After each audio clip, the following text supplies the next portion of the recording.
Ratchet and Clank Walkthrough Part 2, so this is going to be whatever world name is in the title. I will find that out for the title, obviously, but I can't remember what the name of this world is. So anyway, this is the first world that you're actually going to be doing things on, and there's a different order you can go in. You can either go and walk forward and get the Infobot that way, or get an Infobot that way, or you can walk behind you and do this one first.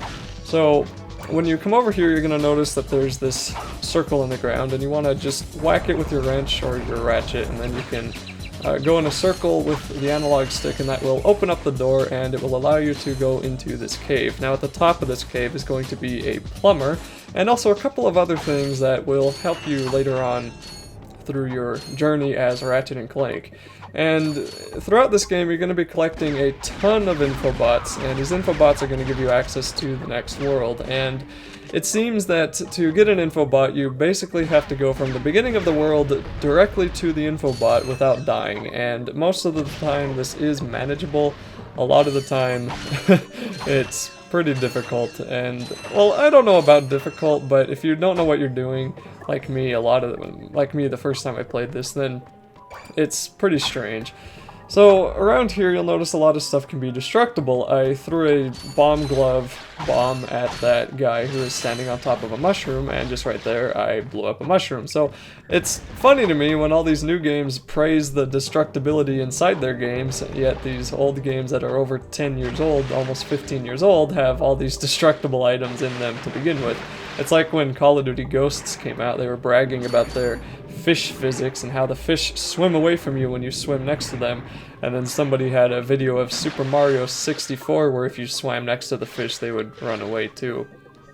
So, you know, it's just weird how games like to market themselves like that.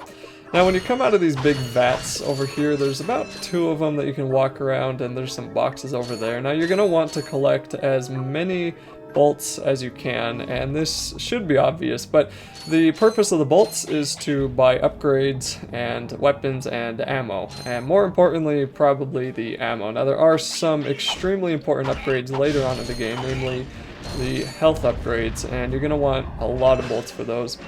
There's also a gun that costs 150,000 bolts, but that's probably something you get toward the end of the game. Now I may be uploading some stuff on how to get bolts quickly, some of the best ways I found to get bolts, but that'll be later on when that really becomes a problem.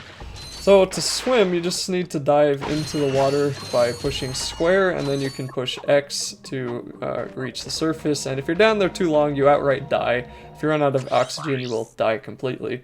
Now this is the first time you're going to run into a shop, or at least one of the first times. Now if you notice, there's a pyro gun there, and there's also ammo for your bomb glove. Now this pyro gun, I think I do end up buying soon. Not yet because I don't have the money for it. But I don't really like it that much. There's a lot of other guns that I like way more than this one, just because the pyro gun, when you fire it, and when I'm using it you'll probably be able to see it, but when you fire it, the flame is directly in front of you, and it's really easy for enemies to hit you from the left or the right, and I've never found it to be very useful. So anyway, when you jump up here, if you notice, you will swim all the way back to the beginning if you fall into this stream. And that's a weird thing I've also noticed about this game. The jumping you kind of need to have a running start to jump. If you don't have that momentum going for you, you're not really going to make it to the next platform. And even though there is a double jump, the double jump just kind of seems to be there to give you a little bit of an extra boost. It doesn't actually help you move forward very much, and there's a couple of times I think the double jump is completely useless with a few enemies, but it comes in handy from time to time.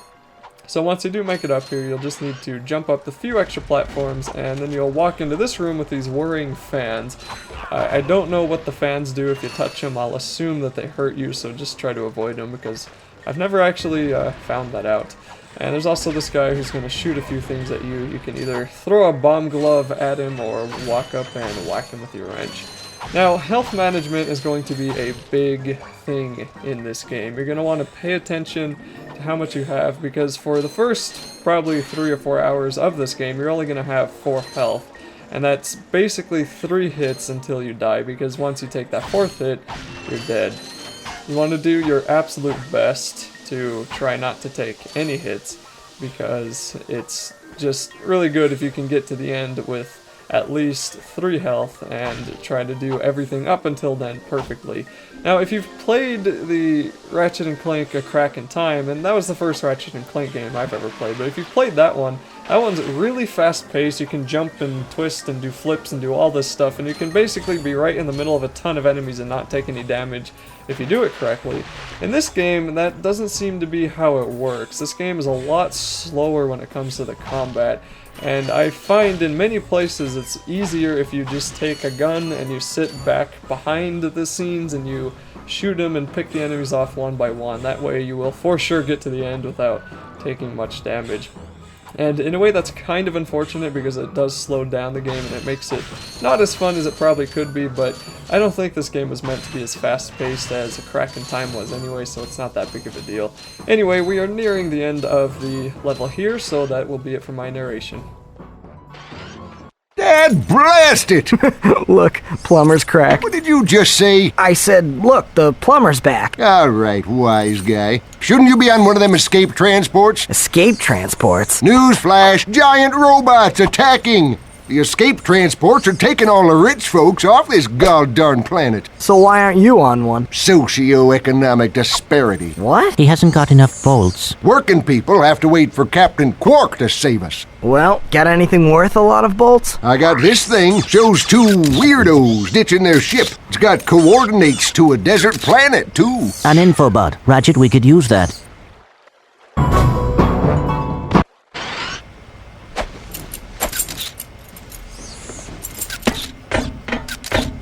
Geronimo! Did he just slide down a sewer pipe? Mayday, mayday! This is the solar ship Radical. We seem to be under attack from the planet's surface. Relax, kid. It looks like some sort of fireworks display. Probably in your honor. Whoa! That was close! Ah! Pipe down, I can't concentrate. Oh, we've been hit! An unexpected detour. When we land, I'll see if I can scare up an exhibition for you. We're not gonna live that long! Kid, let's M-screen! Eject! Eject! Did you see that guy on the left? That was Skid McMarks. Does he know Captain Quark? I doubt it. He's a pro hoverboarder, always going off about how cool he is. Looks like he's in trouble. I'll say. I've never seen him look so freaked out. Gadgetron Infobots give you coordinates for new planets. Now that you have the Infobot for planet Iridia, you'll need to find a ship to get there. To enter Look Around mode, press and hold the L1 button.